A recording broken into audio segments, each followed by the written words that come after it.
The beginning of our ministry together has been marked by a theme: discover.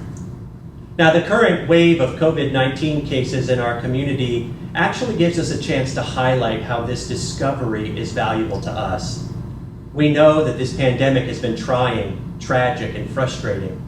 Yet a look at the history of our church gives us insight into who we are and the tools that God has placed in our DNA to navigate this season and press forward faithfully.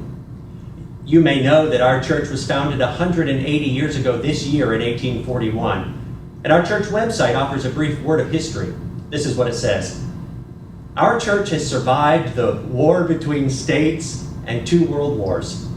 Through all that has changed through the years, the ministry focus remains the same: to offer a place where people can meet Jesus and become fully engaged disciples of the Christian faith. Do you know what that tells me?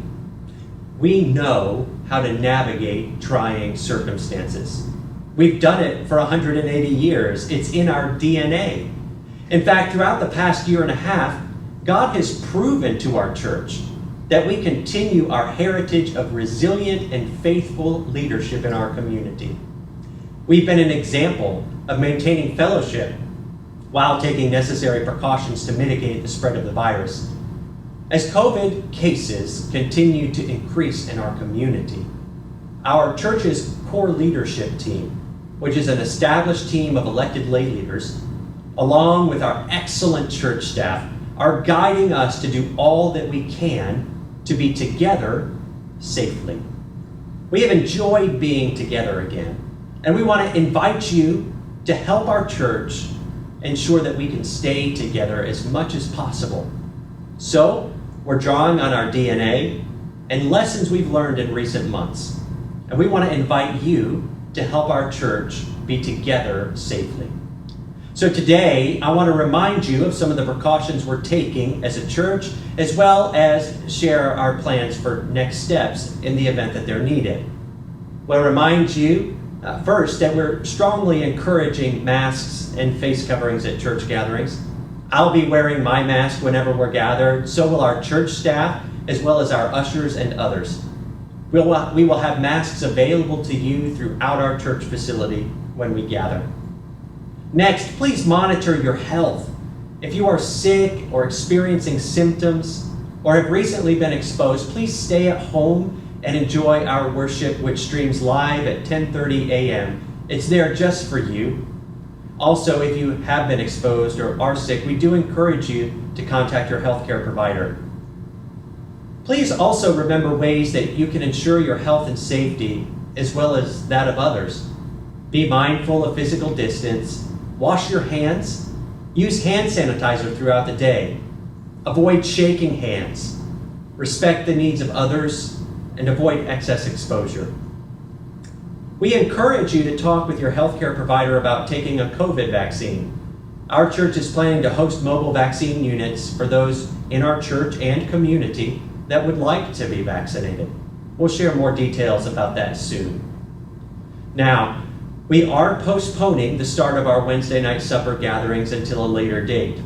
However, small groups, Bible studies, youth, and children's activities that are regularly scheduled will still occur at the discretion of group leaders and attendees. And we'll be working to ensure that those groups are hosted in ways that are safe and allow for physical distancing. So we hope that if you're a part of one of those groups, that we'll still see you this upcoming Wednesday. Now, this Sunday, we'll worship with our current precautions and schedule. We would like for you to be prepared, though, for some possible changes after that. Our next step, if the need arises, will be to move both of our worship services into the sanctuary and marked pews to ensure physical distancing.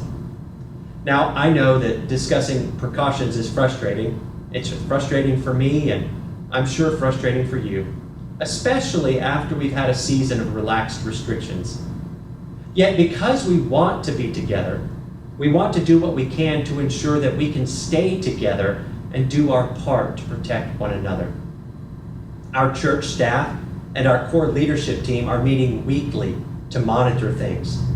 As these circumstances change, we'll keep you up to date. Our hope is to be together safely. And you can be a part of helping us do that.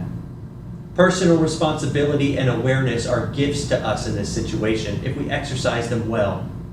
So, in addition to that, I want to invite you to pray. To pray for those who are sick, those who lead in education, who lead us in government. Pray for our healthcare workers and our medical facilities. And join in praying for our church leadership. I believe that prayer matters and it makes a difference. My friends, God has equipped us to move forward in our mission to make disciples of Jesus Christ.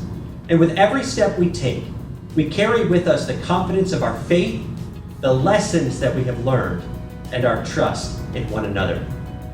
Remember that I love you, we love you, and most importantly, God loves you.